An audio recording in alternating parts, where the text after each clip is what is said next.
Bonsoir à tous, bienvenue sur le plateau Equinox Soir, votre décryptage quotidien de l'actualité de lundi à vendredi entre 19h et 21h. La vie s'est une fois de plus arrêtée hier dans plusieurs localités des régions nord-ouest et sud-ouest du Cameroun.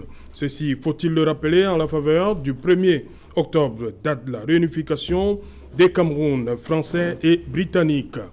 Le contexte sécuritaire vécu par les populations dans la partie anglophone du Cameroun depuis 3 ans a conduit ces dernières à rester cloîtrées chez elles, respectant bon gré mal gré le mot d'ordre de lockdown lancé par les leaders des groupes séparatistes.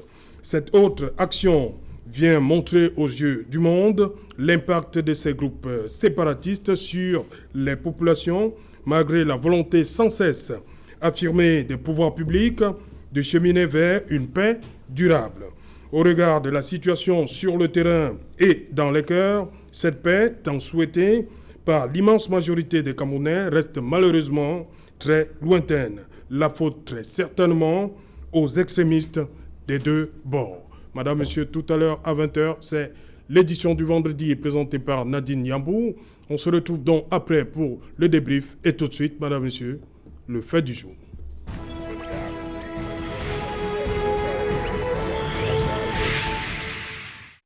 « 1er octobre 2020, entre célébration et Villemante, pour en parler, nous avons invité ici en plateau Charles Nga Fongan. Bonsoir Charles. Bonsoir et bonsoir aux auditeurs, aux nombreux téléspectateurs d'Equinox Télévision. Nous sommes à la télé. Ok. Bonsoir Linus. Mon très cher frère Serge-Alain, bonsoir. Je voudrais saluer mes copanélistes ici présents et dire que chaque génération, dans une relative opacité, a le droit de découvrir sa mission, la remplir ou la trahir. Je suis là ce soir pour remplir ma mission, celle d'apporter ma modeste contribution à la compréhension des enjeux politiques, géopolitiques et voire même géostratégiques. Donc je voudrais saluer, comme j'ai l'habitude de le faire, le président directeur de votre télévision, qui est la nôtre aussi, et vous remercier une fois encore pour l'immense travail que vous abattez. Je salue tous les téléspectateurs et je réitère mes amitiés aux copanélistes. Voilà, à côté de vous, Elvis Tayon, you're welcome, sir. Thank you. It's been a long time. Oh, yes. You know, with the political situation in the country, with so much work to do, I think that we have been following both issues from the Gunoko village as usual and also state issues. So that's why we have not been around. But I think that we thank God that we are back and we're waxing strong and we will continue fighting for change in this country, come rain, come sun. Ok. Bonsoir, maître Joseph-Claude Biliga. Bonsoir, je voudrais dire bonsoir à tous mes copanélistes, à vous, Serge-Alain, à vos milliers de téléspectateurs, à vos millions de téléspectateurs. Je voudrais dire bonjour et féliciter mes camarades du RDPC qui ont été investis par notre parti pour le représenter dignement lors des élections régionales d'ici décembre prochain.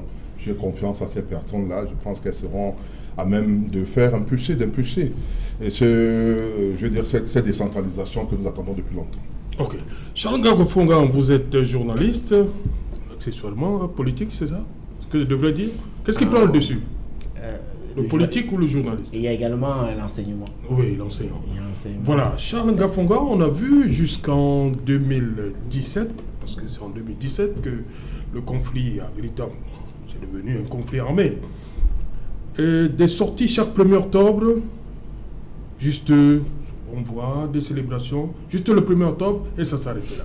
Mais depuis 2018, 2019, 2020, c'est des villes mortes pratiquement. Comment comprenez-vous ces deux situations? Par rapport au 1er octobre dans ces deux régions nord-ouest et sud-ouest. Relativement à ce qui se passait par le passé le 1er octobre, c'est pas seulement depuis 2018. Il faut noter que depuis très longtemps, tous les 1er octobre, le mouvement, un mouvement sioniste qui s'était déclaré dans ces régions, notamment avec Fongala Fort, avec Tif Ayamba Oton. Pratiquement tous les 1er octobre, il y avait de telles célébrations et le drapeau était assez souvent ici quelque part dans la République. Donc il y avait cette tradition-là des gens qui, pour moi, se rappelaient quand même leur histoire, car l'histoire, c'est la boussole qui nous guide. On ne peut pas effacer cette histoire-là, c'est l'histoire. Donc, moi, je considère qu'il y avait des gens qui, tous les 1er octobre, se rappellent leur histoire, et parfois, par nostalgie, je veux bien croire que c'est bien cela, hisser le drapeau en guise de souvenir à ce qui se faisait longtemps, il y a plusieurs années par le passé. Et dès 2016-2017 est arrivé maintenant d'autres personnes qui cette fois-ci ne sont plus dans la même dynamique, qui cette fois-ci militent pour la sécession. C'est-à-dire que désormais qu'il faut 2 États et on choisit certainement le même drapeau que les autres utilisaient, mais cette fois-ci qui représente le drapeau de tout un État. Et on se rend compte que au lieu que par le passé, où c'est le 1er octobre, on avait l'armée qui était mobilisée sur le terrain, empêchant les gens de pouvoir utiliser ce drapeau-là, c'est pratiquement tous les jours qu'on vit cela. C'est parce qu'il y a donc 2 périodes différentes. Une période où on était en paix, où véritablement les gens, se souvenant de l'histoire, hissaient un drapeau, manifestaient encore leur appartenance à un État qui n'existait plus. Aujourd'hui, à une situation où il y a des personnes qui pensent qu'il y a un État qui existe et qu'il faut manifester et célébrer son indépendance comme tout le monde le fait. Mais pour moi, c'est de l'histoire. Nul n'est censé effacer une part de l'histoire. Nous avons commencé à passer cette histoire, à porter cette histoire, à accompagner les jeunes qui arrivent sur le même chemin. En partant de ma maison aujourd'hui, j'ai des enfants, j'ai peut-être la malchance d'avoir les parents qui viennent du sud-ouest. Et à chaque fois, mes enfants me posent la question de savoir, mais papa, on dit nous sommes des anglophones, parce que moi je suis francophone, ma famille est francophone, mes enfants vont à l'école francophone, mais parfois me posent la question. Et j'essaie de leur expliquer cela, que par le passé, voici ce qui se passait, car en 1961, notamment le 1er octobre, il y a eu une partie du Cameroun qui a célébré son indépendance et qui, par la suite, s'est rattachée à l'autre partie dans une fédération. Mais c'est de l'histoire. Il faut que l'on explique cela. Ce n'est pas parce que je milite pour une quelconque, je ne sais pas, sécession, mais parce que il faut que l'histoire, que nos jeunes apprennent l'histoire, et ça, c'est l'histoire. Ok. Frère Taillon, sur ce qu'a décrit Charles Ngafonga, on célébrait juste le 1er octobre, on sort le drapeau, puis ça s'arrête là. Mais il y a, depuis quelques années, c'est la place aux villes mortes. Yes. C'est-à-dire un État, on se rappelait des souvenirs, mais maintenant, on pense on célèbre plutôt un État virtuel, sûrement. Oh yes, you know that the issues, as said earlier, from the period of the German protectorate, even from 1884, coming right up to where we are. You know, it's a colonial problem in the first place. Right. And with the colonial problem that sets in, if you look at the German protectorate coming in onto where the Germans were ousted, before you start getting the authorship issues coming in under the League of Nations, United Nations coming in and other like. You know, but the main issue here is we're talking about diverse cultures. Now, if you realized, like when we were ceded to Nigeria, when we were governed as integral part of Nigeria, you realize that the culture, since as we were under the British, had its own peculiarity. Different from what you have in East Cameroon. So you have West and East Cameroon with 2 different cultures. Now, but if you look at it critically, at the time Nigeria was attaining its independence, it was now clear that it was left now for us in the English-speaking part to take our own destiny into our hands. Now, if you look at what happens in the Fumban conference, you discover that I tie with what our journalist is saying, because in a nutshell, we still need to visit the real history of the country. Because what happens is that bad faith came in somewhere along the line. The history of the country was thwarted for political reasons. And you see, ideologies are something that's difficult for you to kill. If you look at Osama bin Laden, for example, at the Taliban, it's an ideological war. That's why you see, even when the Americans bombard Afghanistan and all the like, you still see war in Afghanistan because the main issue would not have been that force, it would have been the proper education that you could reorientate the thinking of the people. Now, if you look at us here, we have this system that Anglo-Saxon culture has a different system. And for some of us who grew up in the Anglo-Saxon culture and we became used to it, we look at it and think that in as much as there is a union between those from the West Cameroon to get in contact with those in the East Cameroon, the main issue here boils back again to the Fumban conference. In it that most of the things that transpired in the Fumban conference was not very transparent. I am very sorry to say, I keep telling historians that I am waiting for the historian who will bring to us transparent documents to show that this was a genuine accord signed between members of West Cameroon and members of East Cameroon. It is not there. That's why you see some people put up the mockery that when Foncha and Muna went there, they gave them girls, Fumban girls, you understand? That's just an idea. That they deceived them, gave them Fumban girls who are very beautiful, and they drank and danced. Mais ça, c'était le soir. C'était après les travaux. Yeah, I'm not refusing. Normal. You're right. So what I'm saying is vous ne that pouvez pas mettre cet argument-là pour... non. Il fallait bien la détente le soir. What people say is, even within, you understand? I'm just explaining to you that... de quoi je parle. That's what people say that, even from the beginning of the conference. Some people have the idea, because it's not that that's what actually happened, but the idea is that people think that the Fumban was chosen, Fumban conference was chosen properly, because, Fumban girls are first of all very beautiful. And so, even within the day, you could see many of them as such. So, it's an idea people think. Not because that's what happened, but for the simple fact that when things went there, how it happened, how it did not happen, you only heard that we're talking about reunification, you get the point. Which means the historicity of those of the West Cameroon disappeared somewhere along the line. And that explains why you realize that the issue of the celebration of the 1st of October disappeared. Now we start talking about reunification and all the like. But you would bear with me that it would have been no problem, in real sense, if the aspects of maintaining the Anglo-Saxon culture was not tampered with. Therefore, it's not a problem that just started now, neither in 2016, as my brother is saying. It's a problem that dates as far back as many years, because as time went on, the Anglophone culture started realizing that, but things are not moving as the way it's supposed to be. For one, you will not be able to explain that. If you look at it, there's no clear term that would have told you that if one person is president, the other one should be vice. After this period, this one can be vice, this one can be president. So the Englishman started asking, but what kind of unholy union? Because the mentality is that if I come to get to marry with you and the terms of the marriage is not clear, I have the right to withdraw if it's not moving. What we call divorce. Yes. And that's why you see the mentality is building up that, mais si c'est réunion ne marche pas, pourquoi on doit rester là-bas en souffrance alors qu'on a d'autres alternatives pour sortir et devenir indépendant? Pour chercher notre mariage? Non. Même pour chercher. Parce que quand vous tu peux sortir, n'est-ce pas? Quand tu peux divorcer. Oui. Parce que dans le cas de divorce, tu peux divorcer et décider de ne pas marier. Oui. C'est autre chose. Oui. C'est-à-dire, tu fais un divorce, tu deviens indépendant, tu fais tes choses en tant qu'une femme. Bon, c'est des psychologies qui montrent, ça veut dire que si l'État était intelligent pour avoir adressé cette affaire, parce que je vous dis, même les systèmes que le régime est en train de mettre sur place maintenant, même s'il ne résout pas ce problème à travers les histoires et pour donner de vraies solutions de ce problème, ça peut se calmer, même si c'est après 50 ans, il y a d'autres générations qui vont soulever cette affaire et ça va toujours de problème. Bon, j'estime que dans ce sens, il faut qu'on regarde, ce n'est pas l'affaire de politique. Des situations, des histoires est claire. Malheureusement, le gouvernement prend cette chose, il met la politique dedans. Il est en train de contourner pour mettre des mesures cosmétiques avec la force. Et c'est ça qui ne tient pas. Et c'est ça qui nous met là où on se trouve. Imagine ce qui s'est passé hier là. Moi-même, je ne savais pas que déjà là sont encore un peu, quelque part, qu'il peut tenir des armes, des tenues et tout ça. Mais des images sont toujours aux réseaux sociaux. Ce n'est pas des images. Quand on dit que Cameroun est un indivisible, même en même temps, on parle de la politique, on met dedans, alors que les gens sont en train de mourir. Ça veut dire que la situation qui se passe, certaines parties des anglophones, pas tout le monde, disent qu'ils veulent rentrer dans le sens de la culture anglo-saxonne. Là, ils peuvent gérer les affaires. Ils ont House of Chiefs. Maintenant, ils peuvent même faire des élections de leur gouverneur comme on fait au Nigeria. Parce que tu es ici, à la mairie, ce n'est que le préfet qui décide certaines choses-là. Vous voyez, bon, c'est lui qui, on appelle ça supervising authority.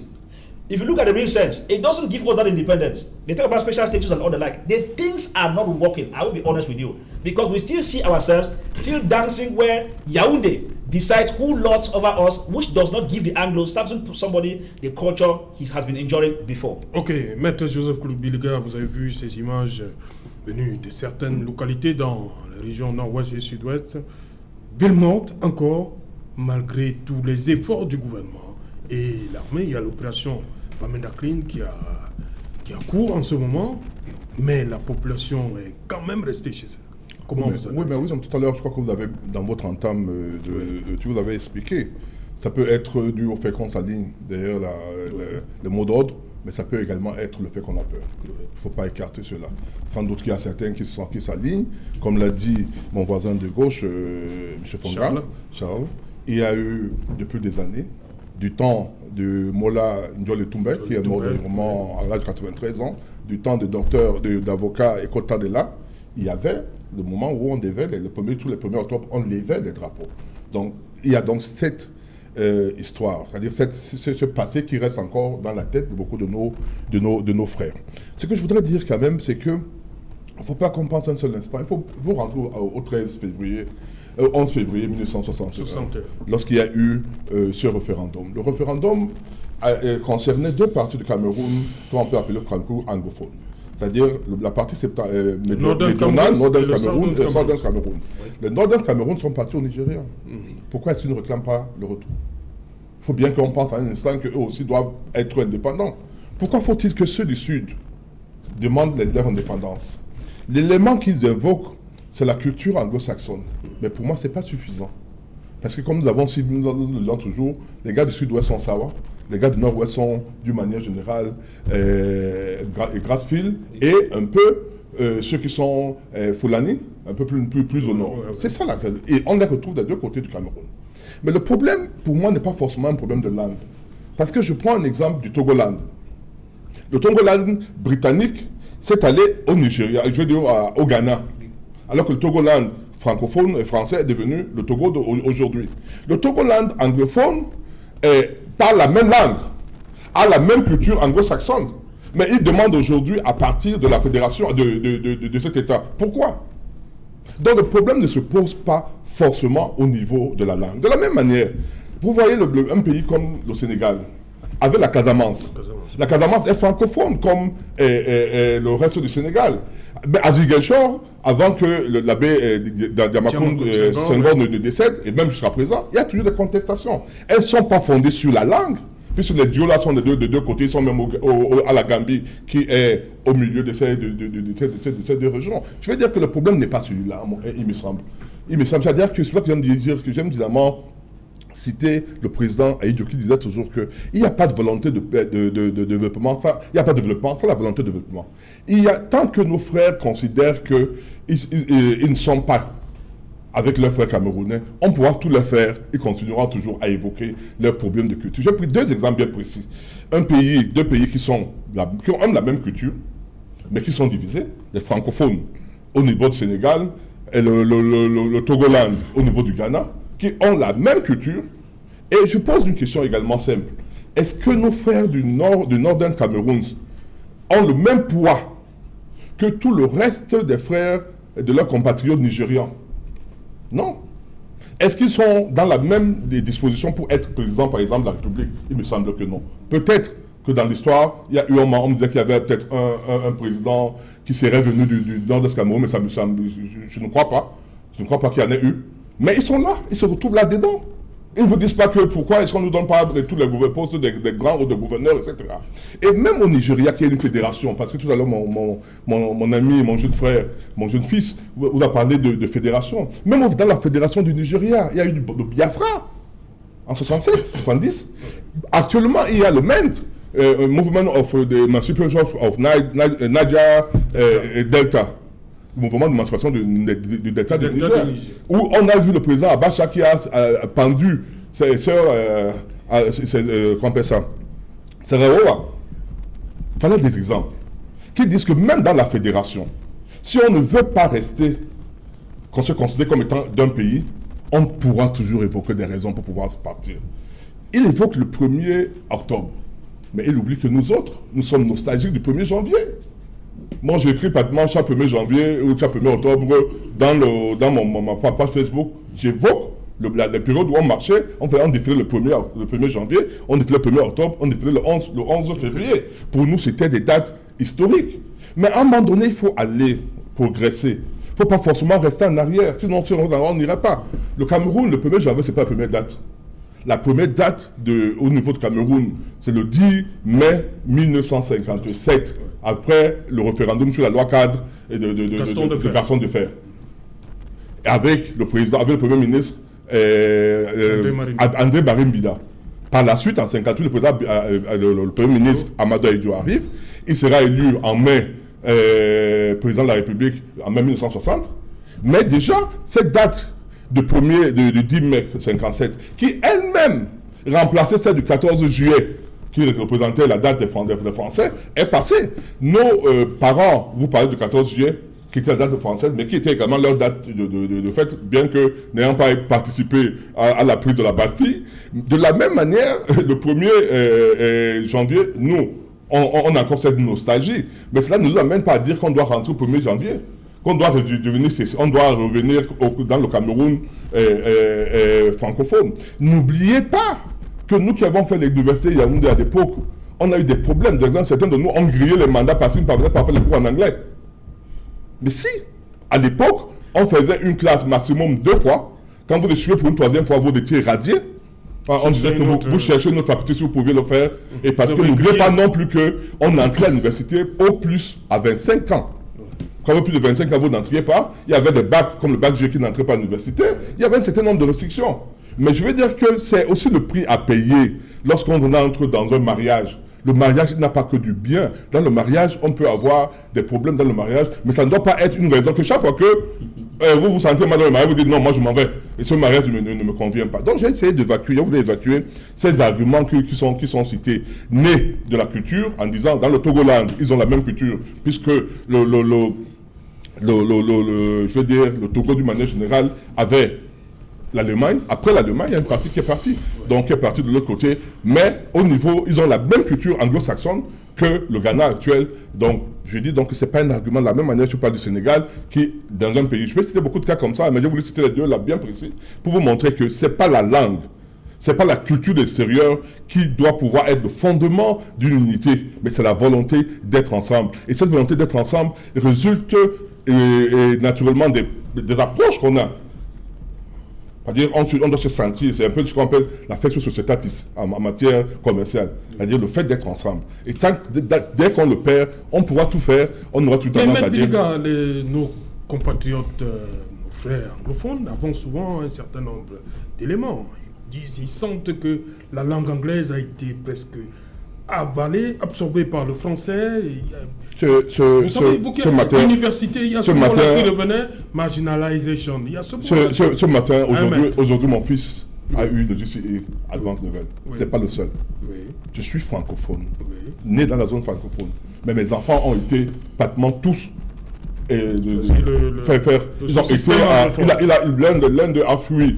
J'ai pu partir le prendre à Sasé Collège lorsque cette guerre a commencé. Oui. Pour vous dire qu'aujourd'hui, si vous regardez le nombre de Camerounais anglophones qui parlent l'anglais, ce nombre est largement supérieur à nos frères et sœurs, à nos compatriotes de la zone anglophone. Dans ce sens que, et je dis, il faut rentrer un peu en arrière en 90 ou en 92, lorsque les Camerounais votent John Fundi, même si officiellement, ce n'est pas lui qui a gagné les élections. Mais je veux dire qu'il y a quand même eu plus de 36% officiels. Est-ce que les anglophones sont 36% du Cameroun? Non. Parce que les Camerounais sont retrouvés représentés à travers ce monsieur qui, à ce moment-là, avait un langage qui n'était pas un langage anglophone. Moi, je suis dans un corps, le corps du barreau de Cameroun, où les anglophones sont minoritaires, mais il n'y a plus d'avocats, plus de bâtonniers qui sont anglo-saxons que les bâtonniers francophones. Parce que quand on va voter, on ne va pas voter la langue. On vote la personne. Et tant que nos frères vont continuer à penser qu'ils sont marginalisés parce qu'ils parlent une langue, parce qu'on ne retrouve pas leur langue, et même dans lors de la fédération, dans l'État fédéré, il y avait les House of Chiefs.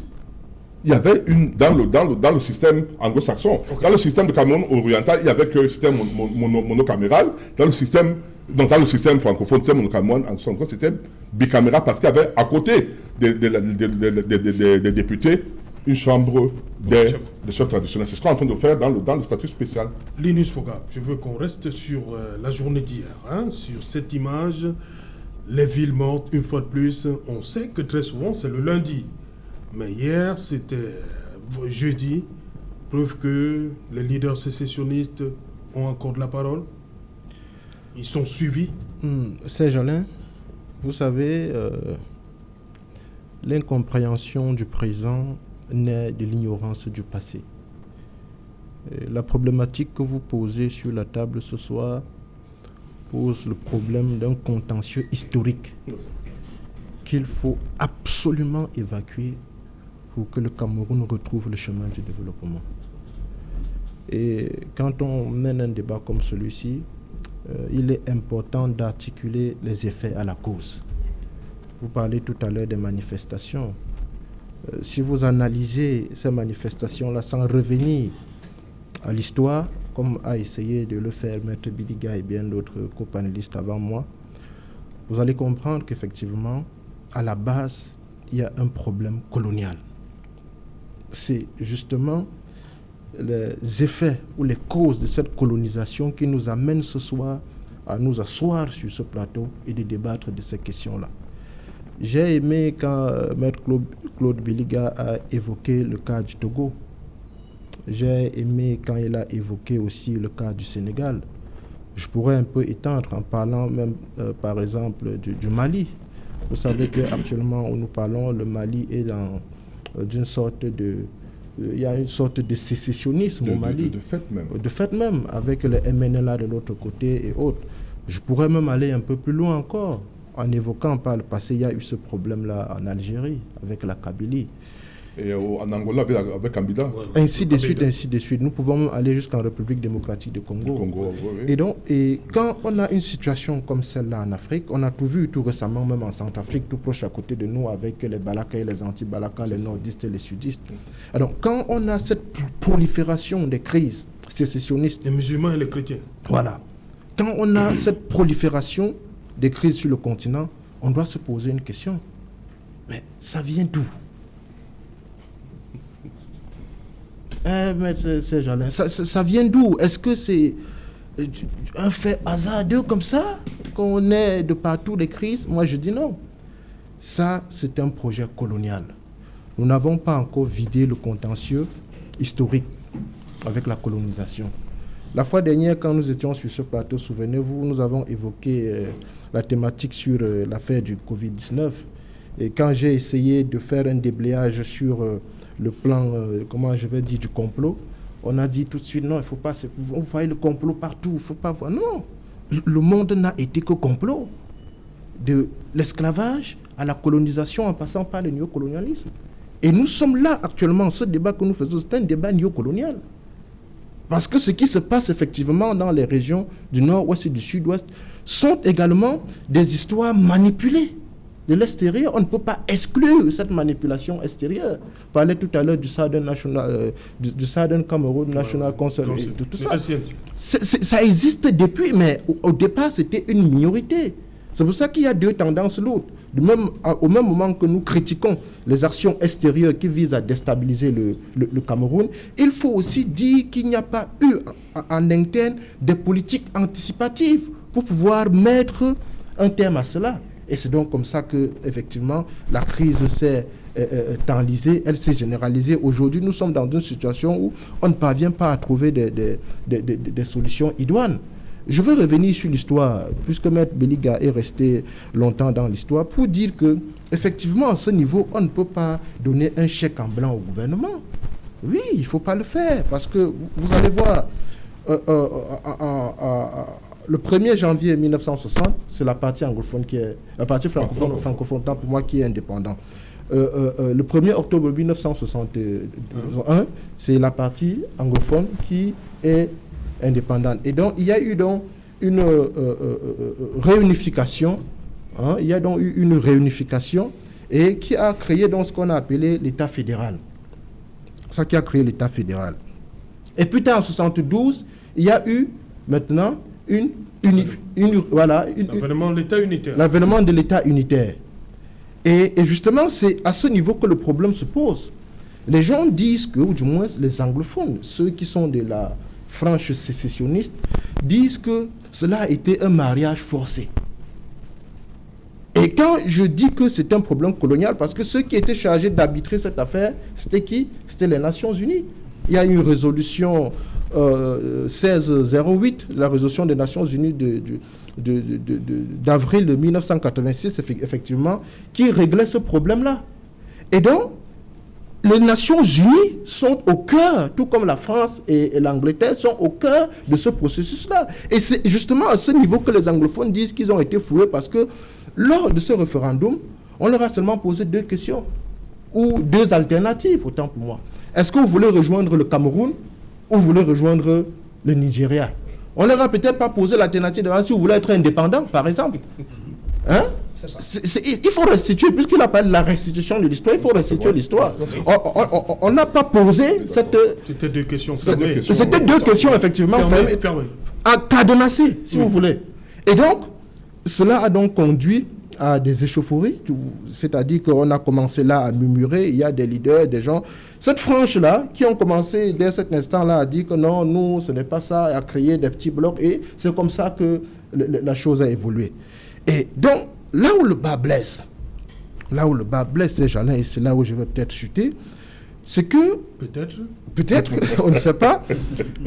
En janvier 1984, le président de la République... Février 84. Non, c'était en janvier, je pense bien. Non, février. Le président de la République prend une décision, ma foi, unilatérale. Unilatérale, oui. Je vais dire ça comme ça, unilatérale, de transformer la République unie du Cameroun en République du Cameroun. Oui. Vous savez, dans cette histoire, Maître Billy Gaye, avocat, il va vous le dire, il y a eu une sorte de parallélisme de forme. Parce que pour aller à la République unie, il y a eu un référendum. Le 20 mai 72. Très bien, c'est Jalin. Et la démarche objective... Il y a une constitution qui accompagne le... Très bien. Du 2 juin 72. Et je voudrais pas vous dire ce qui était dit dans la constitution, que pour arriver à une quelconque modification, il faut repasser par un référendum. Ça, ce sont entre les clauses qui étaient effectivement encadrées dans cette constitution-là. Donc, je faisais allusion à ce parallélisme de forme pour dire qu'effectivement, on est passé par un référendum pour arriver à cela. Et donc, pour changer, même si c'était un maquillage, disons-le comme ça, mais pour changer, il fallait aussi qu'on repasse par un référendum. Mais en 1984, comme on le disait tout à l'heure, le président de la République prend sur lui la responsabilité. Je pense que ce n'était pas un décret, je ne sais pas un truc de ce genre, où on passe de la République unie du Cameroun à la République du Cameroun. C'est pour ça que vous allez entendre, quand ces gens-là parlent et disent la République. Vous avez remarqué? Parce qu'ils ne se reconnaissent pas dans ce changement brusque et brutal. Et donc, ce sont des problèmes qu'il va falloir résoudre. Nous ne sommes pas là, en tout cas moi, pour dire que... Parce que je vous ai dit, ma thèse de départ, moi je suis un kroumaïste, je suis foncièrement, j'allais dire fondamentalement opposé à la sécession. Parce que si on analyse un peu la chose sur le plan politique et géopolitique même, vous allez remarquer que l'Afrique est extrêmement faible en tant qu'État divisé, balkanisé. Nous sommes extrêmement faibles. Et si on veut encore saucissonner nos États, vous allez voir que nous ne pouvons rien parce qu'aujourd'hui, le monde se constitue en entités. Vous allez voir la fédération de Russie, vous allez voir la fédération indienne, chinoise, américaine. Qu'est-ce que le Cameroun, hyper balkanisé, peut bien faire dans le monde de demain? Donc, je suis foncièrement opposé à cela. Merci, et je dis en même temps qu'il faut résoudre ce problème. Merci Linus. Vous voulez ajouter quelque chose, Charles? Oui. Autant je vais revenir à mettre dans un instant. Autant je défends l'histoire, je défends le retour à l'histoire. Je défends que l'histoire soit enseignée, que cette histoire soit présentée telle qu'elle s'est véritablement déroulée. Autant je m'inscris totalement en faux contre le fait que les gens s'appuient sur cette histoire pour diviser. Ce qui fait problème au Cameroun, ce n'est pas tant le fait que l'histoire qui a eu ses entorses, je ne sais pas aux ententes qui avaient été faites, c'est la malgouvernance, c'est la corruption, c'est les injustices. Ce sont les injustices, la malgouvernance qui sont à l'origine de ce qu'on appelle aujourd'hui le problème anglophone. C'est vrai qu'il y a un contentieux historique, c'est clair qu'il y a un contentieux historique. Mais ce contentieux, on pouvait le dépasser. On a vu les Camerounais. Mais là, c'est bien dit ici. John Fundi a été élu en 92. Mais si les anglophones construisent... Ok, si les anglophones construisent 20%, il a quand même eu plus de 20%. Ça, c'est clair. Donc, il y a un problème. Alors, il faut savoir pourquoi est-ce que ce problème revient.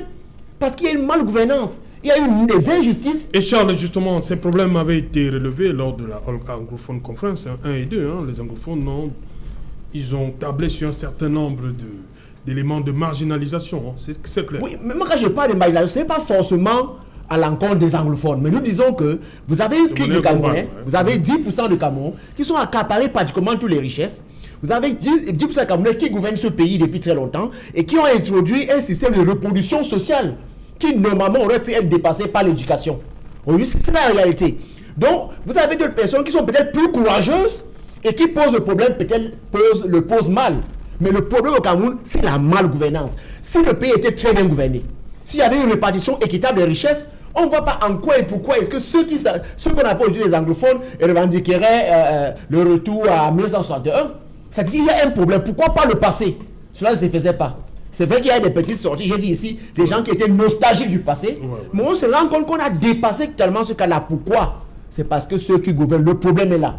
C'est la malgouvernance. Il faut qu'on revienne. Aujourd'hui, quand on essaie d'expliquer par l'histoire, le problème, c'est pas l'histoire, il ne faut pas qu'on ait l'histoire. Le problème, c'est que ce pays... Mais Biliga dit que non, il faut avancer. Faut pas je dis, on ne peut plus... En fait, effectivement, il faut avancer. On doit regarder. Mais je dis, si on veut avancer, alors, il faut un retour à l'équité. Un véritable retour à l'équité.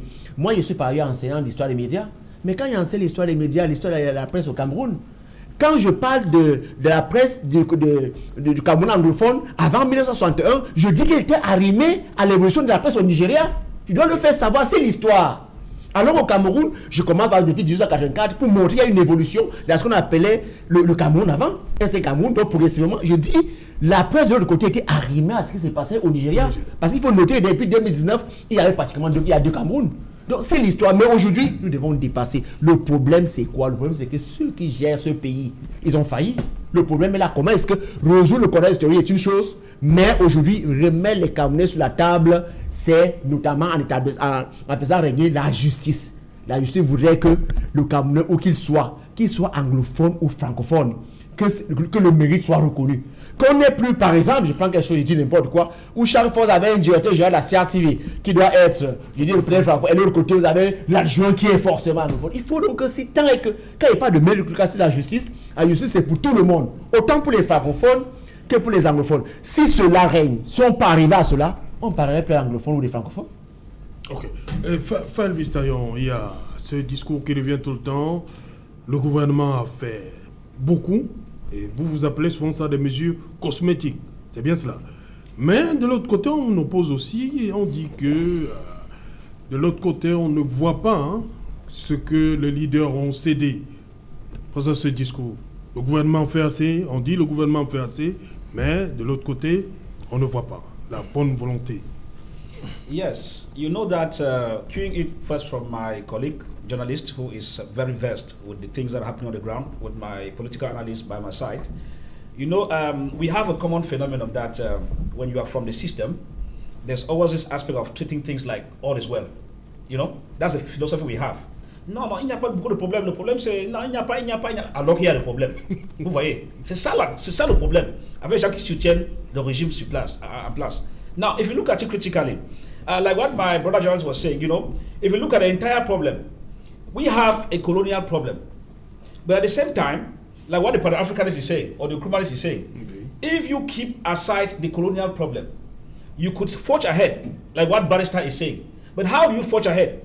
Is by seeing into it that the union you have with somebody is arranged in an amicable manner. That is true. Now, the area where you want to impose, because there is assimilation. I am surprised when I hear Barrister say, il n'y a pas l'affaire d'assimilation. It is very clear. Since we started independence, there are strategic ministries in the country. How many have Anglophones been holding? Except now that the crisis started, they split the Ministry of Territorial and Decentralization. They split it first, it became weak. Before they took Aminat and gave to Anglophones, you get the point. But before then, the question is, was it that Anglophones were not capable to hold these positions? No. Just like what my friend the journalist said, it was always an aspect of Anglophone. If you look at it before now, when you see the lawyers were reivindicating, you go to WOM, State Council, Premier Adjoint, Deuxième jusqu'à Sixième, it's not the Francophone. Do you find it very okay? In an area where people are supposed to be communicating in English. Now, these things have been carefully cooked up over time. If you see a problem to research in political analysis, it does not mean it started today. It means there were some minor effects, remote causes, that now generated to the immediate causes that you find us where we are today. So in a nutshell, from what we are trying to analyze here, we are looking at it to be very candid that the way we see the issues moving, from the indications of the 1st of October, it still tells you that the regime is still to understand that this thing needs to be put on the table. The regime still thinks that it's the first, as they will all say, on va les mutualiser, because it's their commonwealth. So it's not the minority, it's not même qui. So you look at where we find ourselves.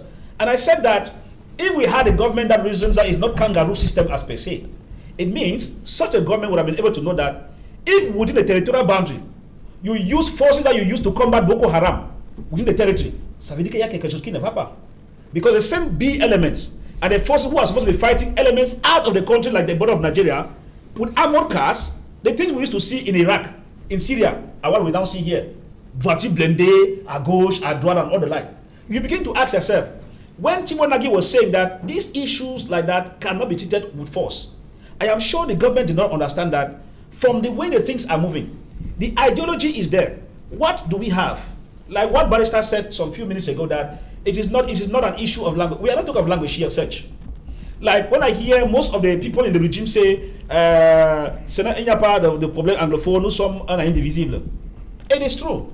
People fail to understand that between English speaking and French speaking, there's no problem. That's the reality on the ground. The main issue is the aspect of marginalization. Do you know that some years back, 10, 15 years ago, I suffered when I came to Douala. Because there were times when you tried to speak in English. We had this name, no Biafra. You get the point? The Anglophone, the Anglophone. Those things were things that were built up by the state because they used a system of divide and rule. It came to a point where those who could leave Bamenda to go and chase documents in Yaoundé slept there for so many days because you could not speak the language. You had to hire somebody. Those of the English speakers who studied in the University of Yaoundé will tell you that most of them had it very tough because you had to pay people to translate notes for you. You could imagine the hurdles Anglophones went through. If you see Anglophones, you see me babbling with French here. It's because the system, through marginalization, forced me to speak French. Parce que dans ma tête, pour survivre à Yaoundé ou à Douala, tu dois apprendre l'anglais, même si tu dois apprendre le français, même si c'est français bricolé. Oui. Mais pour les francophones, c'est maintenant même qu'ils sont en train d'essayer d'étudier parce que au début, là, pour eux, non. Français, c'est tout et tout pour le Cameroun. Donc, nous étions dans le problème en tant que des anglophones. Et c'est clair, au niveau de nomination, I will tell you in 2016, when the INGS exam, that's for the sports exam, the professional school in Bamenda was launched, 2016, 150 places were reserved. In the concours, 2 of those places, one from Northwest, one from Southwest, 148 was from the French speaking in Bamenda. How do we explain that? The evidences are there. So you could imagine that if we say there was no marginalization, it means that there is no problem. But if this people get up one day, the issues of the form of state, like Barrister was talking about Nigeria, Togoland, you could have the same culture, you could speak the same language, but the moment you feel that your interest in governance is not taken into consideration, you have every reason to reivindicate. When we're talking about the issues of Nigeria, when Obasanjo went to meet Ojukwu in the Biafra area, what was the reconciliation? That was the president who went to the area where the war is taking place. In Cameroon here, you only hear them talking in Yaoundé. And you will not see, that is to them, ça ce n'est pas une affaire, on va les certaines des minorités. Obasanjo went there and met Ojukwu and told him we understand that we have wronged each other. Please, let's take it easy. Let's see how we can arrange it. Nigeria is our country. Now, if you look at it critically, what do we find here? Yaoundé regime decides to use fellow anglophones. Bon, vous avez pris ce cas. Vous voulez que le président Biya descende. It is very obvious. Oui, pour rencontrer. These are two things worrying, Mr. Sech. Oui. As you see the 1st October taking the way it's taken. Oui. We have been in the war for getting to 4 years. What are 2 things? To show you that the state is not willing to solve the problem but to use force and to marginalize the anglophones. Oui. 1, for 4 years the issue has never been discussed in the Senate. I mean, never as official. Apart from Senator Kemende Henry and sometimes Chief Mukete who raised the issue, it has not been discussed as an official issue. If you go to that's the Senate. If you go to the National Assembly, apart from Honorable Wiba and SDF militants who forced the issue and did not go through, it has never been discussed. Now, in public administration, desperate problems need desperate solution. There are times that a country could hold what we call extraordinary session just to look into an issue when people are dying. If you look at where we are, Serge, you discover that it's a careful attempt. How do you explain to me that you have a head of state who says Cameroon is one and indivisible? And for 4 years, the head of state has never gone down to the field to see things for himself. And you say, non, calmez-vous, nous sommes des frères. Bon, essayez, on va voir ce qu'on peut faire. But you get the words that on va les neutraliser. C'est une petite minorité. So you could see where we are today, and at the end of it, the lives that have been lost from military, amber boys, and civilians are all people that we think we should cry over. And so, because of what my brother said, which I agree with him, it is bad governance and arrogance. Okay. The system does not want to recognize the errors they have committed by marginalizing Anglophones all this while. And then, away from that, they say things that it is force. And that's why you see each time on air. Why do you get Anglophones getting angry? Parce que quand on parle à l'antenne de temps en temps, on parle comme s'il n'y a rien de côté là. J'ai dit, allez là-bas. Tu vas voir des corps abandonnés. Tu ne sais pas qui est tué qui. Tu vas voir certaines choses, il y a des maisons brûlées. Est-ce que ça s'arrange dans un pays qui veut être un État uni? Ça veut dire qu'à un même temps donné, I said here sometimes, si nos députés étaient les députés de la nation, si nos sénateurs étaient les sénateurs de la nation, comme il fallait, on devait entendre un jour qu'un sénateur de Mayo-Chana a tenu au Sénat pour dire que non, il faut qu'on voit l'affaire là au nord et sud-ouest. Là, ça veut nous dire que non, nous sommes de même. Okay. On va entendre un jour qu'un sénateur de meilleur, on met ça là. Monter un jour à le Sénat pour dire que non, laisse l'affaire de programme de Sénat là. Maintenant, il faut qu'on change. Le Christ anglophone est important. Mais au fur et à mesure que le reste reste tranquille. Et d'autres anglophones, en tant que les sénateurs et les députés, comme on les a achetés tous, voilà. Ils étaient tranquilles. Ça veut dire qu'on va continuer à mourir. Jusqu'à quand? C'est un problème, un véritable problème. Justement, Maître Joseph-Claude Bilega, on a vu il y a quelques semaines déjà un rapprochement entre le pouvoir de Yaoundé et quelques leaders sécessionnistes. Aujourd'hui, on n'entend plus parler de ça. Est-ce qu'il n'est pas temps aujourd'hui que le président donne les pleins pouvoirs au Premier ministre type Dr Joseph John Gouté pour mener, que ce ne soit plus de manière officielle ce rapprochement-là entre le pouvoir et les leaders sécessionnistes? Savez-vous que jusqu'au moment où Nelson Mandela sort de prison, les années avant, il y avait des négociations? On le sait. Personne n'était au courant. C'est après sa sortie qu'on a commencé à vous dire qu'il y a eu un cheminement de Robert Landsline où il était en train de casser les pierres. Il a été enlevé pour mettre dans une autre prison. Après la prison, il allait dans une sorte de résidence surveillée. Et c'était comme ça il sortait, on l'habillait, il allait discuter avec de Klerk, William de Klerk. Ça a abouti au truc. Donc les négociations, généralement, ne se font pas. Vous avez vu la difficulté que le gouvernement a eue lorsque on a annoncé les négociations qu'il y avait eu avec Tseko Ayuk Tabé, qui aurait eu. Vous avez vu que ces genres de choses, ça se dit pas comme ça. Et le fait qu'on a entendu des frères du Nord et du Sud-Ouest s'attaquer à cette négociation-là, disant que si Tseko Ayuk Tabé vient faire quoi, là, il est en prison, il n'a pas le pouvoir. Et ça n'est pas représentatif. Et ça se reproduit sur ce terrain, sur ce plateau. Il faut bien que les positions entre Charles et celles de Faye Elvis sont différentes. Faye Elvis vous parle de minorité. Charles nous dit nous sommes tous Camerounais. Si on part du principe que nous sommes tous Camerounais, on ne regardera pas que le ministre tel est anglophone, tel est francophone. Mais parce que dans leur esprit, dans l'esprit que Faye émet, c'est qu'ils sont une minorité et que cette minorité doit pouvoir avoir peut-être les mêmes pouvoirs. Ils sont 20%. Si vous allez voir maintenant, on rentre dans les 20%. Vous voyez les postes occupés par nos frères du Nord ou Sud-Ouest et les postes occupés par les frères des francophones, vous direz bien que le pourcentage du Nord ou Sud-Ouest est supérieur à 20%. C'est ça la réalité. C'est la réalité. Maintenant, pour la gouvernance, moi je ne pense pas que ce soit... Je ne dis pas que tout est parfait. Je ne l'ai jamais dit. Tout s'améliore. Et dans tous les pays du monde, ça s'améliore. Hier, je suivais sur une radio concurrente, une chaîne concurrente, une Batois. Une Batois, c'est les pygmées du Burundi où j'ai été récemment au Rwanda. Elle expliquait comment elles étaient marginalisées. Et que comment aujourd'hui, on a commencé à les donner des pourcentages pour pouvoir rentrer dans le Parlement et autres. C'est des problèmes qui se résolvent d'une manière progressive. Hier, peut-être, on n'avait pas donné les postes de souveraineté encore. Et encore, lorsque dans le gouvernement fédéral, il y avait quand même des fédérations, il y avait quand même des États fédérés qui avaient leur gouvernement. Même au niveau de l'État fédéral, il y avait toujours un gouvernement qui prenait les frais des deux côtés. Donc je veux dire, il faut tant qu'on reste dans la notion de minorité, on continuera toujours à contester. Parce qu'on ne sera jamais satisfait. Ce que vous dites est vrai. Moi, je l'ai dit tout à l'heure, je l'ai dit une fois, lorsque un député de ma circonscription administrative électorale de Vouré-Est venait parler du fait qu'au niveau du Conseil supérieur de la magistrature, il n'y avait pas certains compatriotes d'une certaine région. Et je lui disais, mais non, je voudrais que tu viennes parler en disant que les compatriotes, on ne voit pas des pygmées dans l'Assemblée nationale, qu'il n'y a pas les beaux rôles de l'Assemblée nationale, parce qu'ils sont camerounais, ils sont minoritaires, ils sont ce qu'on appelle le peuple autochtone. D'après l'ONU. C'est eux qui forment le peuple autochtone. Mais on ne les trouve pas là-bas. Mais vous ne verrez personne qui vienne de parler d'eux. Ils sont minoritaires, ils sont des minorités, ils devaient être protégés également. Mais vous prenez une minorité linguistique. Et je dis, elle ne doit pas être une minorité. Pourquoi? Et je l'ai dit sur votre plateau, je le redis aujourd'hui, c'est l'une des choses qui m'ont, moi, à titre individuel, choqué dans l'organe dialogue national. C'est des choses. La première, c'est le fait qu'on a dit qu'on maintient le système judiciaire différent. On était en train d'aller vers une unification, pas vers une harmonisation, parce que vous appelez une intégration, etc. Non.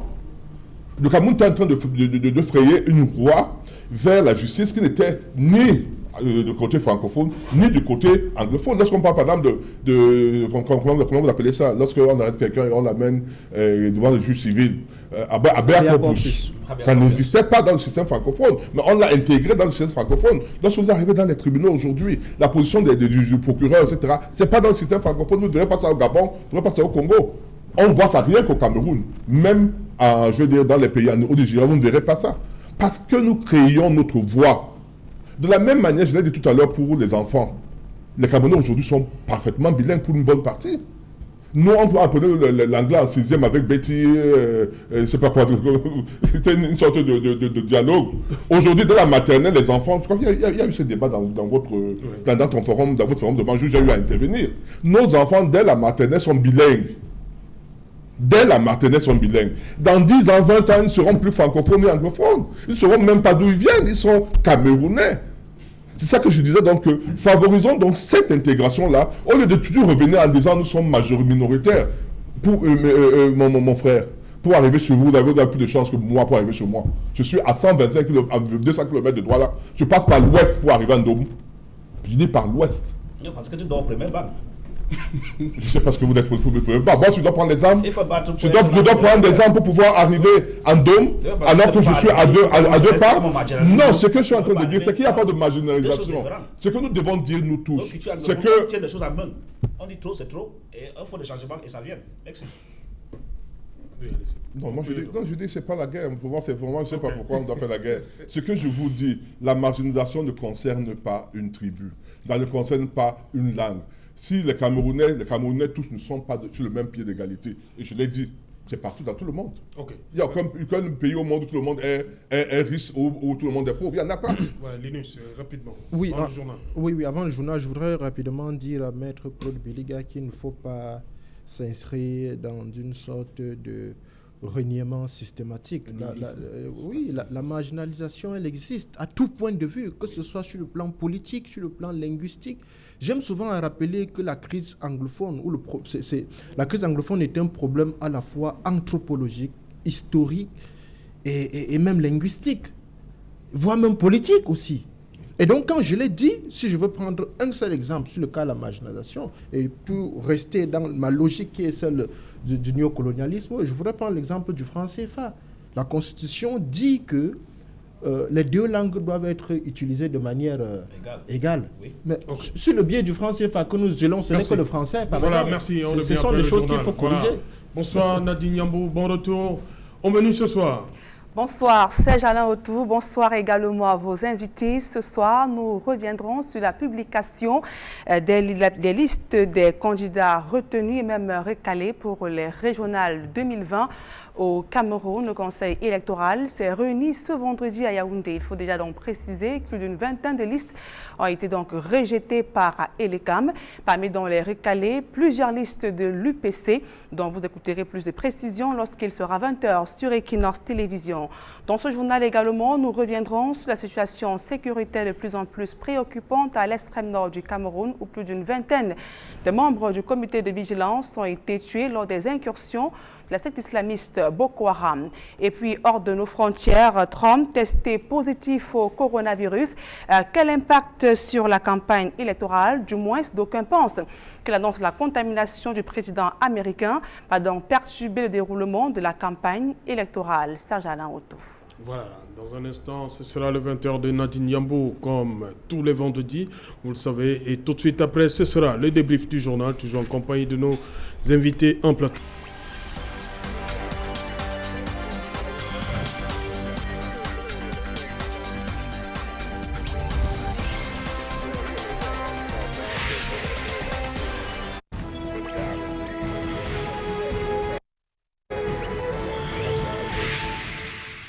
Retour sur le plateau Equinox Soir, deuxième partie consacrée au débrief du journal, toujours en compagnie de maître Joseph-Claude Biliga, Elvis Taillon, Linus Fogap et Charles-Nga Fonga. Charles-Nga, l'enseignant que j'interroge maintenant, l'enseignant et le parent d'élève que vous êtes, 2 jours avant la rentrée, vous avez les résultats de votre fils qui tombe.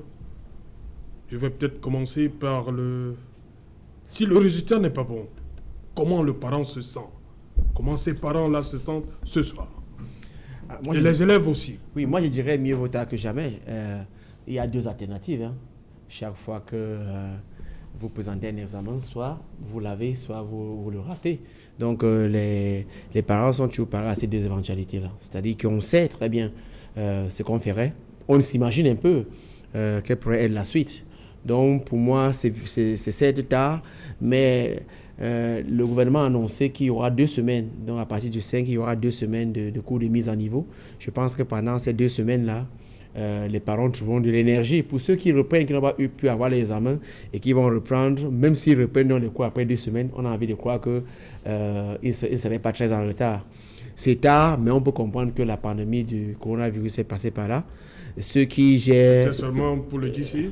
C'est ce qui veut dire, ceux qui gèrent l'organisation de ce pays auraient quand même pu mettre les bouchées doubles, sachant qu'on était dans une situation un peu délicate, exceptionnelle et délicate. Tout faire pour qu'on puisse avoir les résultats beaucoup plus tôt. Maintenant, je ne sais pas ce qui peut expliquer cela. C'est certes un manquement, mais je dis encore, les parents peuvent se rattraper. Mais je pense qu'il faut comprendre une chose. Oui. Le GCE n'est pas le bac. Le bac se fait en 3 jours. Le GCE se fait parfois en 1 mois.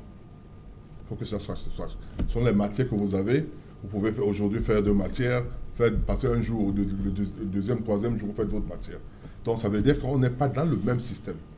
Donc ça veut dire également qu'au niveau des corrections... ça tombe toujours, le résultat tombe toujours 2-3 jours avant la rentrée. C'est ça le problème? Non, le problème est celui-ci. Nous partons d'un principe. Il a dit, nous avons... Déjà, il faut déjà être content du fait qu'il y a eu les examens. Oui. Au Kenya, par exemple, il n'y a pas eu d'école. Dans beaucoup de pays africains, il n'y a pas eu d'école. Donc, il n'y a pas eu d'examen. Donc, il n'y a pas eu d'année blanche au Cameroun. Première chose, c'est ça qui est positif. Deuxième chose, compte tenu de ce que Charles a dit tout à l'heure du coronavirus, nécessairement, le calendrier a été bousculé. Mais ce que je voulais, ma remarque, c'était ma remarque, c'était par rapport au bac et au GCE. Oui. C'est pour ça que je dis que le bac se fait en 3 jours, le GCE se fait parfois en plus d'1 mois. Oui. Il commence par exemple mi-août, il finit, je ne sais pas quoi, mi-septembre. Selon les matières, tous les enfants ne vont pas composer au même moment, ils ne vont pas composer les mêmes matières, il y a la pratique, il y a... donc ça fait que c'est normal que, compte tenu du temps mis pour pouvoir composer au niveau du GCE, de la même manière où la correction doit également prendre du temps. Et voilà ce que je peux justifier par rapport au temps mis. C'est-à-dire la différence entre le bac avec l'enseignement du sous-système francophone et le sous-système anglophone, c'est différent. Okay. Fine Vistayon, what do you have to say? Well, the important point is that the GCE results have been released. C'est ça le plus, c'est ce qu'on doit retenir. That's what we could say because though coming few days to school's resumption, it is true. Parents have been waiting for it, and many of them could not go further with arrangement because they did not know the outcome of it. They did not know they're waiting for it. And just like what Barrister is saying, I think for the first time I could accept with him. For the first time, you know. Ouais, la vie même c'est comme ça. Hein? On finit toujours par s'entendre. Voilà, la vie c'est comme ça, on s'entend toujours. Issues, Barrister will take the other way around. If it's law and education, he goes the right track. So, you know, GC begins with practicals. Sometimes it takes 2 weeks for practicals. It takes sometimes 2 and 2 weeks and some few days to get the written part of it. So I think for that he's almost right. It takes sometimes a month, which is different from what you find in the back exams. But then what you should understand is that from the creation of the time of the GCE board, even from the Ministry of National Education, before coming to the hands of the GCE board being managed by a particular board, that General Certificate of Education, you realize there were times that the GCE at times used to come out and then 2 weeks schools resume when GCE is coming out. There were times that those to go in for lower seats and other exams, school begins, some of them come 1 week after. Some of us experienced that. It's just that after some adjustments now, they started making it in a way that it could come out before schools resume in September with everybody. And so if you look at how some of us wrote, where you get a GCE, schools begin 1 week, you are still waiting for the results before you will come to school. I think it's not really bad compared to what the changes that have been taking place. The only problem I have with the GCE is the quality. Because I've quite worked with a handful of persons. I want to let you know that the Anglophone crisis has caused a lot on that. Yes, it has an impact because of the fact that a bulk of those who used to go in for the exams were Anglo-Saxon persons, because normally, like what Barrister is saying, you had French candidates who are studying, just like you have at the back, you have Anglophones who are also studying the back part of it. But now the main thing is that a percentage, over 80% of those who write the GCE are mostly English speaking. And because most of them have been affected, the only bad thing we have is that the quality has dropped. I would not want to hide that. You discover that things that they could take 35 or 45%, or 45 to 50%, now it has to drop because they consider the quota the majority who fall below the margin line. So by so doing, it is true you try to consider and to encourage people who managed under critical circumstances to go to school to at least have a pass. But if you look at the way the rating is done now, compared to when the rating of the GC was done at the normal period, it becomes different. If you go to University of Buea, for example, when, like, for those who write back, what was the qualifications to enter? For back, can't you le moyen, tu n'as pas le problème. Mais dans le système anglo-saxon, début, ça avait le problème des gens de côté des gens qui ont avoir le GCE. Parce qu'avec le GCE, on va dire que si tu n'as pas 4 points, et en haut, tu ne peux pas entrer. That was what made the other state universities like in Chang and Yaoundé was flooded, because those who could not meet up 4 points, those who had 3 points and below, could not go to University of Buea as Anglo-Saxon. So it favored the French-speaking in that case because they moved with averages. Now, in this case, you realize here that for the past 4 years, I was surprised that even people who have 2 points go to University of Buea, which means that even the University of Buea has adjusted that particular rate, whereby it will not be a matter like if you want to do journalism in Buea, if you don't have 8 points and above, before that you could not do it. But now you discover if you have even 3 or sometimes 4 points, you are considered. Point or papers? No, points. That's papers first. Papers is 2, explain religion, and then points itself. Okay. That's the Anglo-Saxon system was rating at a particular level. So you realize now here that with the crisis that has affected, it has affected the GCE. I will tell you that the quality of education we have, I'm afraid maybe the guys who are the officials of the GCE will not be happy in the analysis I'm giving. But it's reality. If you look at the quality of those who wrote from 2016 till now, you cannot compare it with those who wrote before the crisis. Because as the years go by, there are some considerations which the board does, which I don't refuse. Oui, but it's a bit to encourage, because if many write and they don't pass, it could discourage them from not even going to school under the crisis. So I understand that they are trying to balance up. But my level is the output of the people we send out, we will need to work a lot with them on the field. If not, they will not be able to meet up with the quality of education in the outside world. Thank you. Lini, justement, vous, qu'est-ce que vous retenez les résultats qui sont enfin là? C'est l'essentiel. Il fallait que les résultats tombent, ils sont tombés. Ou bien vous pensez que ça arrive un peu tard? Non, ces gens-là, il faut déjà féliciter ceux qui ont réussi et encourager ceux qui n'ont pas eu à redoubler d'efforts. Cela dit, je dois dire qu'il faut aller un peu au-delà de cette affaire de sortie des examens pour interroger de manière fondamentale l'architecture même du système scolaire, de notre système scolaire. Voyez-vous, c'est un système qui ne fonctionne pas bien. Il y a de cela 3 à 4 ans déjà, au niveau du ministère des enseignements secondaires, ils ont introduit ce qu'ils appellent l'APC, l'approche par compétence. Vous avez organisé un débat ici il y a de cela quelques jours avec les enseignants et les pédagogues. Je m'attendais à ce qu'ils pointent du doigt cette problématique-là, mais bon, ils ont écarté pour parler beaucoup d'autres choses. Mais je dis que cette approche par compétence-là est un système extrêmement dangereux. Je dis bien extrêmement dangereux. Dans le fond, ce n'est pas une mauvaise chose. Il faut d'abord expliquer de manière simpliste ce que c'est que cette approche par compétence. C'est-à-dire que c'est une approche qui veut un peu mettre en avant la pratique. Vous voyez, c'est-à-dire que le learning by doing. Oui, et donc cette approche-là voudrait qu'on regroupe les enfants par ateliers, qu'on donne des thématiques, qu'ils aillent faire des recherches, et après on discute avec l'enseignant et tout ça. Bon, comme ça se fait dans des pays un peu plus développés. Mais seulement qu'au niveau d'ici, ça pose problème. Parce que j'ai comme l'impression qu'on est en train de mettre la charrue avant les bœufs. Je pense qu'il y a des préalables quand même. Si je prends un exemple simple, banal, pour faciliter la compréhension, je veux prendre ceux qui font par exemple TIC, informatique. Si on a par exemple un logiciel à manipuler et qu'un enfant dans un lycée de Fongo-Tongo, il n'y a pas l'eau, je veux dire il n'y a pas de lumière, il n'y a pas de connexion, il y a même peu de machines, et qu'il faut faire un travail pratique sur un logiciel précis, ça ne pourra pas marcher. Donc il y a un problème d'infrastructure qui se pose. Et quand on amène des gens dans un système comme celui-là, sans au préalable aménager cette passerelle-là, je pense que ça pose problème. Vous aurez remarqué que le taux de réussite a été extrêmement faible cette année.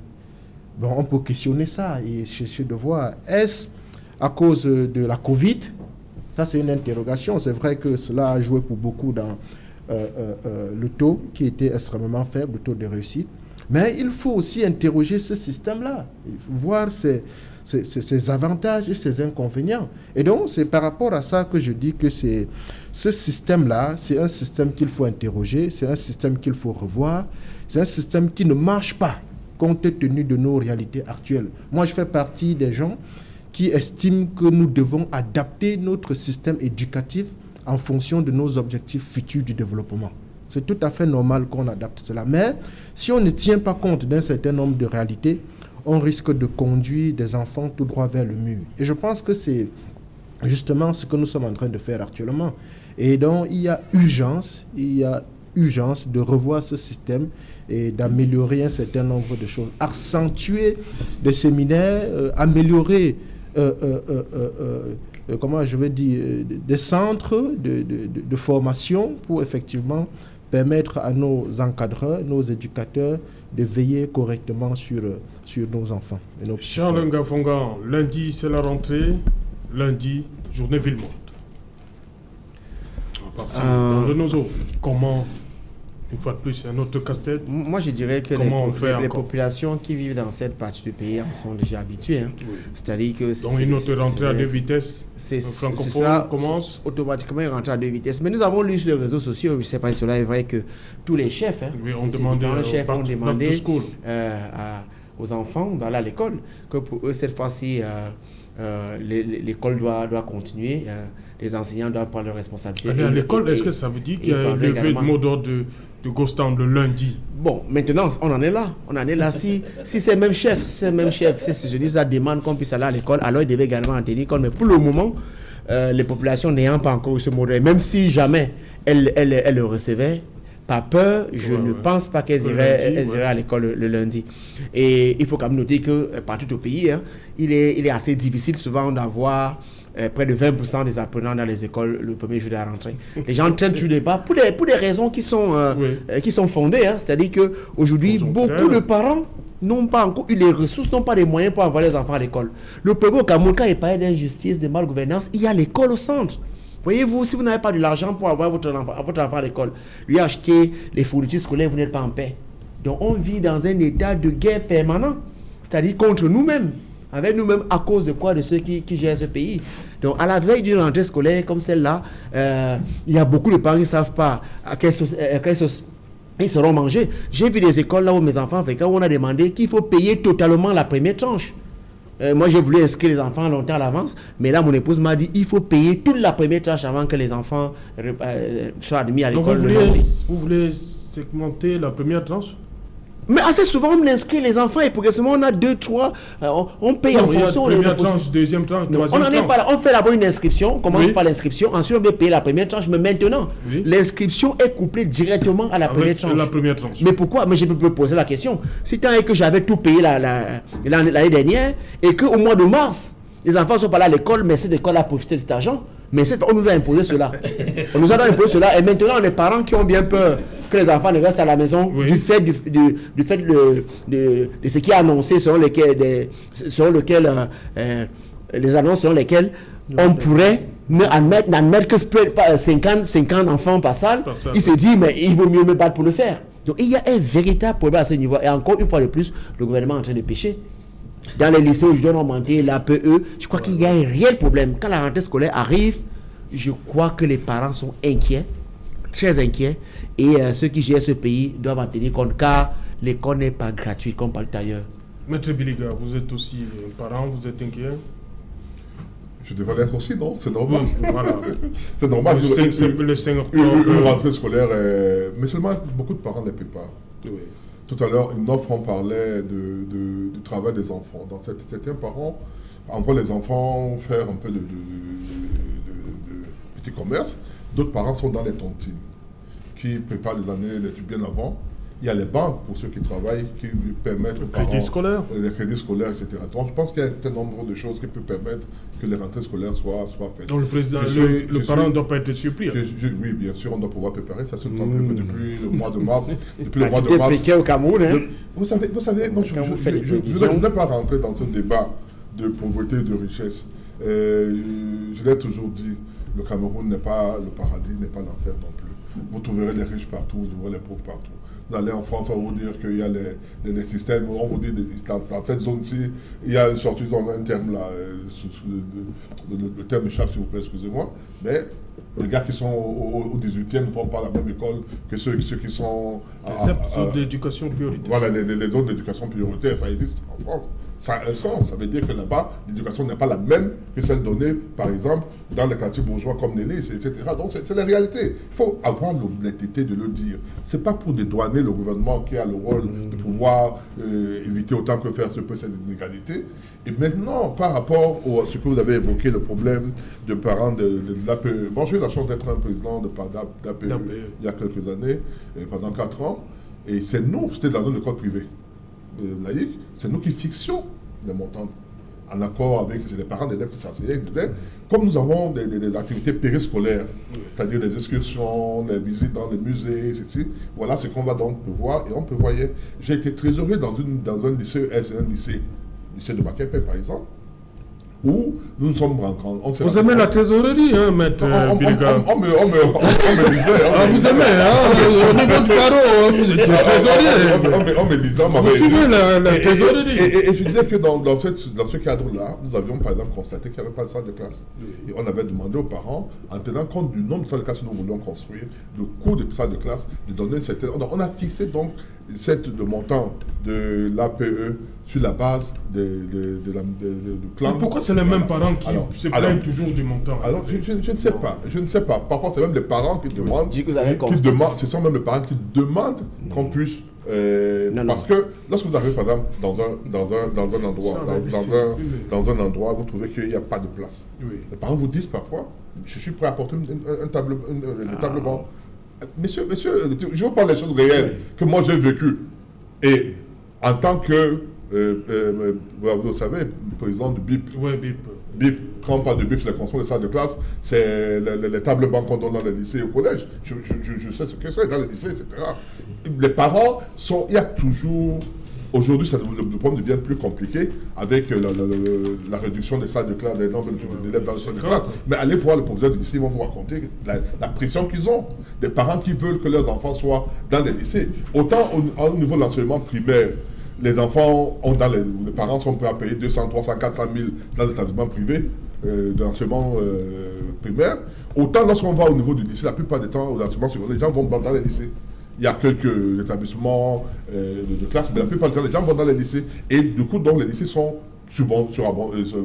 bondés et le gouvernement ne peut pas accompagner avec la construction des salles de classe et tables bancs dans tous les lycées au même moment. C'est pas possible. Il ne peut pas comment? Okay. Mais je vous dis, il ne peut pas pourquoi. L'argent est parti. Je vais peut-être parler d'une chose de plus. Vous savez, lorsque vous regardez au lycée Jos, vous regardez au lycée technique, vous regardez le lycée technique de Koumassi, c'est pas la même configuration que certains lycées. Pourquoi? Parce qu'à l'époque, c'était les lycées même les lycées avant l'indépendance. Même après l'indépendance, on a voulu faire calculer le même modèle.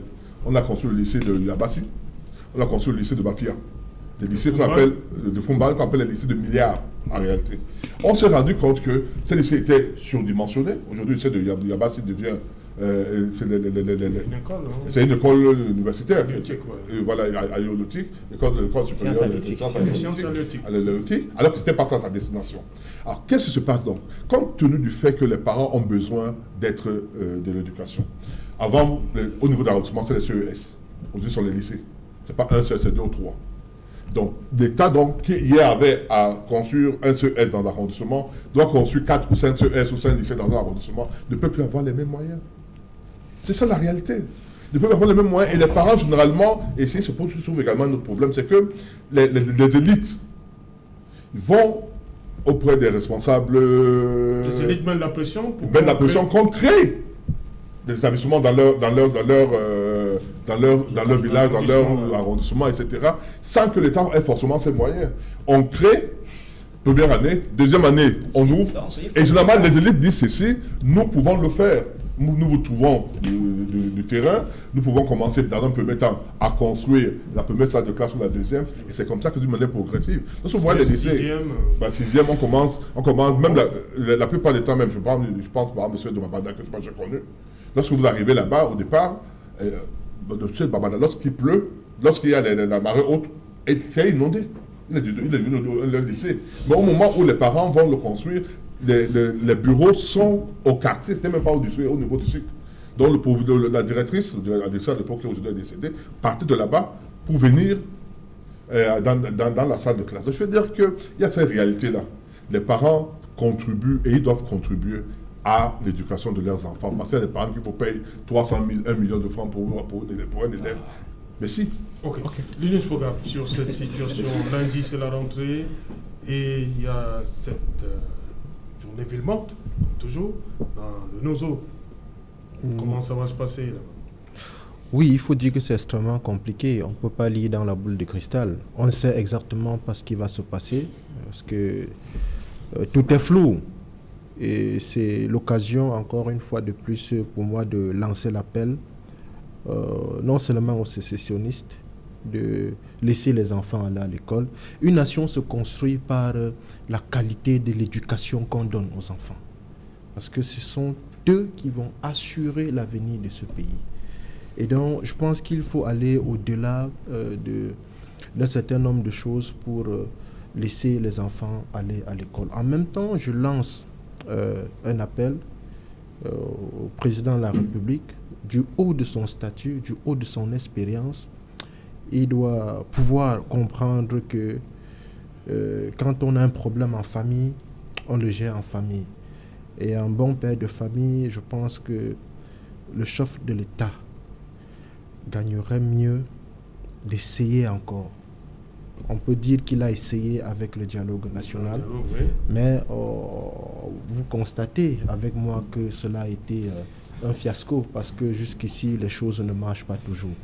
Donc, je lance encore à nouveau cet appel à la sagesse du président de se pencher une fois de plus sur la question de la crise anglophone pour permettre justement à cette pépinière de demain d'acquérir le savoir. Vous avez vu tout à l'heure lors du journal, on a présenté un jeune Camerounais du côté de l'Occident qui fait des progrès. Ça fait la fierté du Cameroun. Et on a besoin de voir d'autres enfants du pays comme ça qui grandissent, qui se développent dans ce sens-là.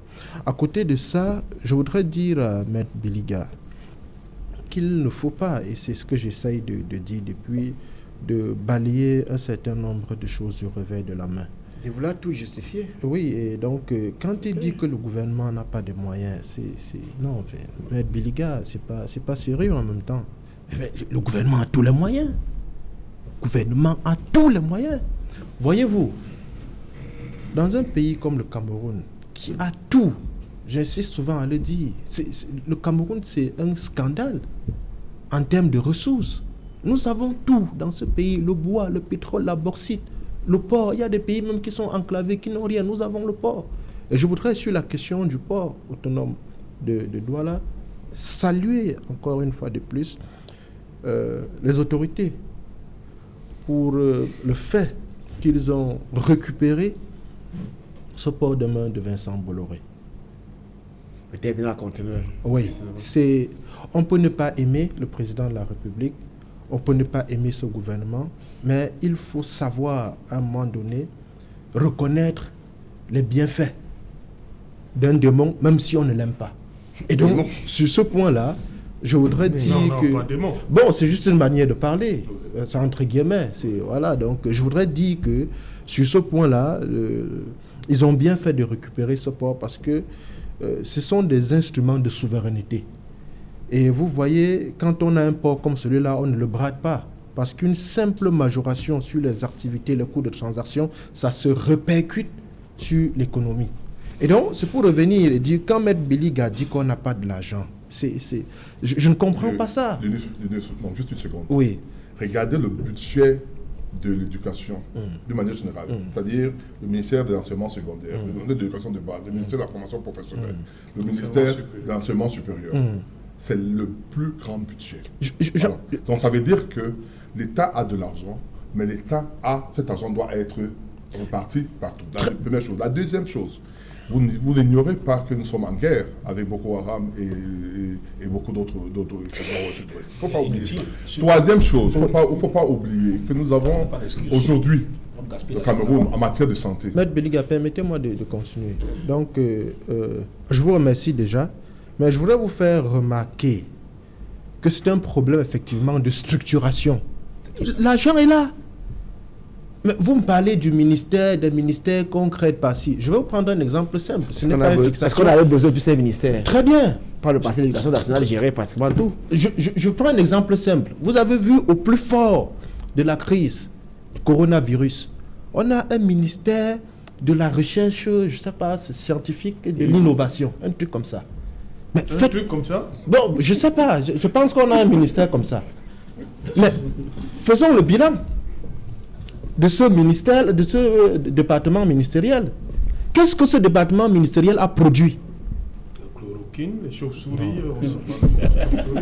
Et c'est donc des choses comme ça qu'il faut régler, Serge Alain. Un pays sérieux ne crée pas des départements ministériels comme ça pour des récompenses politiques. Ça ne marche pas. C'est un ministère qui ne sert à rien, je le dis. On peut le rattacher ce ministère à l'enseignement supérieur. Pourquoi créer des ministères comme ça, nommer des gens par-ci? Ça, c'est un ministère budgétivore.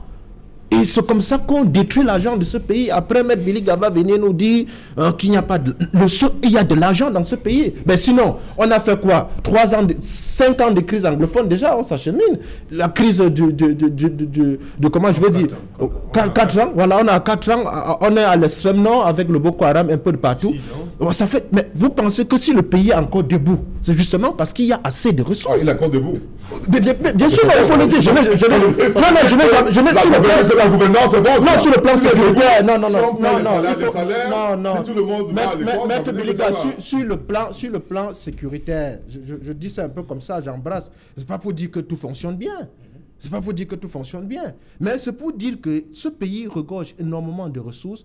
Il faut tout simplement les canaliser et essayer tout simplement de retirer ce qui ne marche pas. Parce que moi, j'aime souvent à dire qu'il est normal de faire des erreurs, mais vouloir insister dans la bêtise, c'est diabolique.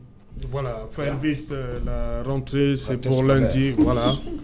You see why I say that the people in this part of the country have every reason to think that they are not being taken serious.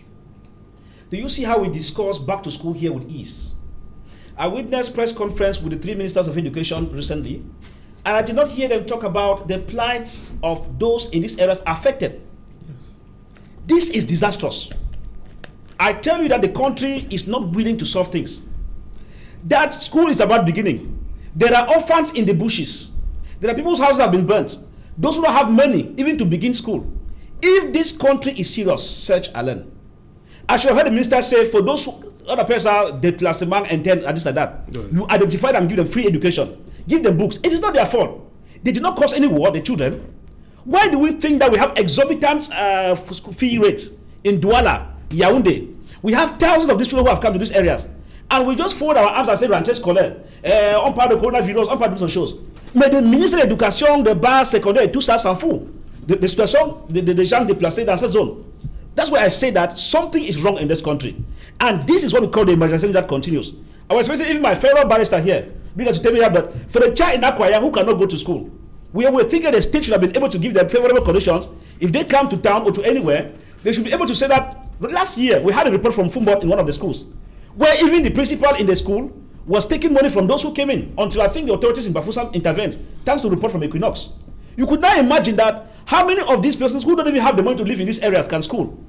What the state has done, what we call malgovernance, caused the Anglophone crisis. They are supposed to assume the responsibility. Tous les déplacés doivent aller à l'école gratuitement.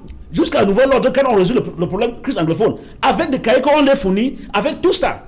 Mais on est où là? On parle de 5 octobre dans quelques jours. Mais on ne parle pas de problèmes de gens qui ont payé les mains, les pays, ils n'ont pas de maisons brûlées et tout ça. Est-ce qu'il y a aussi dans ces pays? c'est des choses qu'il faut régler. Si on dit que le Cameroun si est vrai, sinon, on va parler des gens qui ont des moyens de payer 300 000 dans l'école, 200 000 dans l'école, 150 000, alors qu'il y a des enfants qui n'arrivent pas à manger. Ils n'arrivent pas à acheter même un cahier de 100 francs. Okay. C'est un problème, il faut régler. Si l'État si est sérieux. Oui, permettez, il dit, est-ce qu'on ne peut pas prendre après le corps la situation de ces enfants-là qui déplacés par solidarité nationale. Pourquoi pas? Moi, je ne trouve pas d'inconvénient à ça. Ouais. Moi, je vois même que des moments, sauf que je ne me suis pas très bien préparé par rapport à ce thème aujourd'hui, mais je sais qu'il y a eu des dons du président de la République récemment, de plusieurs millions de livres, de cahiers qu'on a donnés au Dieu. Les dons, vous dites? Si tu peux me tromper, je crois qu'on en a discuté dans forum. Dans le forum soir. On a parlé de financement du président de la République en faveur d'un certain nombre de cols. Je suis entièrement d'accord avec vous, monsieur Elvis. Solidarité vis-à-vis. Moi, je ne trouve pas d'inconvénient. Et qui vous dit que ce n'est pas en cours? Non, ce n'est pas en cours. Non, je ne sais pas. Combien de jours? Ce n'est pas en cours. Ce n'est pas la politique ici. C'est aujourd'hui qu'on a rendu. C'est lundi. Ce sont des choses qu'on devait anticiper. C'est aujourd'hui qu'on a donné les résultats du GCE Advanced Level et Organized Level. Je pense que il y a des choses qui peuvent être faites. D'ici lundi. D'ici lundi. Mais on vous a dit qu'il y a 2 semaines au moins. On vous a dit qu'il y a 2 semaines au moins. Toi-même. Fait le renseignement quand? Pour combien les enfants qui n'ont pas allé à l'école? Toi-même, tu as dit tout à l'heure ici qu'avant le GCE, l'école commençait avant que le GCE ne soit donné. Tu l'as dit tout à l'heure ici. Les enfants n'ont pas dans le programme de l'État. Je reprends ce que tu as dit. Ce que tu as dit en anglais. Tu as dit on a fait beaucoup de fonds cette fois-ci, malgré le Covid-19, pour que l'école, les GCE soient rendus avant la rentrée, que pendant plusieurs années, les résultats arrivaient après la rentrée. Mais qu'on n'a pas fait avec le GCE. Form 1, Form 2, Form 4, on n'a pas de problème à faire avec le GCE. On a d'ici quelques jours. Voilà, permettez aussi à Charles. On arrive au terme, rapidement, Charles, 30 secondes. Moi, je disais qu'il y a une série de repositions sociales qui est en cours, et j'ai l'impression que ceux qui gèrent sont déterminés à perpétuer cela. Et je disais que tout ce qu'on appelle aujourd'hui l'injustice, le système de police sociale, tout ça se fait à travers l'école. Donc les gens ont décidé de façon, j'ai envie de dire même volontaire, aujourd'hui, de conduire cette lancée-là. Okay. Si tout le monde va à l'école et que les uns et les autres, en fonction de leur capacité, peuvent réussir les examens et accéder à passer des concours ou trouver du travail, on arrivera certainement à un niveau où on va pouvoir faire taire les injustices. Donc, ce qui se passe là, comme on dit, l'unité nationale ne se décrète pas, elle se construit. Elle se construit à travers des actes, à travers des réalisations. Et cela doit continuer également par l'école. Si les gens se sentent vraiment dans la République, ils doivent le sentir à partir de l'école. Merci, cher monsieur. Thank you, Fa. Merci, Linus. Merci, Maître Biliga, d'être venu, une fois de plus. Merci, Charles. Madame, Monsieur, nous sommes arrivés au terme de cette édition. Rendez-vous lundi, lorsqu'il sera 19h. Bonsoir, Thibaut Mbari. Et pourquoi pas...